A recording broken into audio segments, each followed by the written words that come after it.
Basically, I just enjoy doing arts and crafts, always have. I make blankets for babies. I do baby bibs. Right now I'm working on Christmas presents. In fact, I have 2 different machines running at the same time, which sounds like insanity, but it's kind of fun. I just enjoy making stuff for people more than anything. My favorite part is my creepy creatures, as I call them. If you've ever been to Vala's Pumpkin Patch, and if anybody sees this, you'll know what it is. There is a huge spider out in the field and a witch on the telephone pole and all kinds of crazy stuff.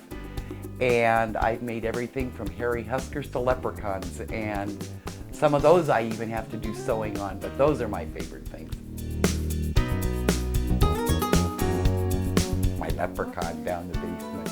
He took the most time and made me think the hardest on what I was doing, because I sewed the vest, I basically sewed his whole outfit, and then making it, I had to borrow the neighbor kid to get the right proportions on the size for him, so one arm wouldn't be 6 feet long, and so I'd get the right height of a little bitty leprechaun. The most challenging things are probably, well, like working on the leprechaun with all the different things, but the memory quilts that I do for different people. I use their t-shirts and make them into quilts for them, and to make sure they come out with all the different squares in the right spots, and that they come out symmetric and one square isn't here or here. But yeah, they're probably the most challenging. The funniest story has to do with my creepy creatures. I have a witch that I use and rides with me in the car at Halloween, and it's so much fun to be driving up the street with that witch in the car and having people drive by and all of a sudden look over and go, what the was that? And for 1 month I have a whole lot of fun with my witch. So yeah, that's my favorite thing. Seeing the smiles on people's faces when I do give them something, and when they're least expecting it.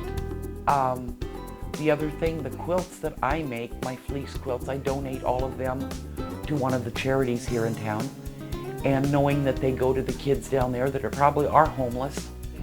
One time I went down and I had taken a bunch of baby quilts, and there was a gentleman going through them, and he's seen the baby quilts, and all of a sudden he says, oh, can I have that one? And I go, yeah, you can have it. And they had just had a baby and they were homeless, and he had tears in his eyes as he said, this is the first real new baby quilt our baby will have had. Things like that warm your heart, they really do. What can you say? Start out slow. Don't start out with an embroidery machine and a regular machine and 1, 2, 3, 4, 5, 7 different projects all at the same time, because it will drive you nuts, that's for sure. Start out with one thing, start out small. Don't buy 100 different colors of thread like I have on the wall. Start out with something small and then work up to it, but it is fun if you just start out slow and slowly work up to something else.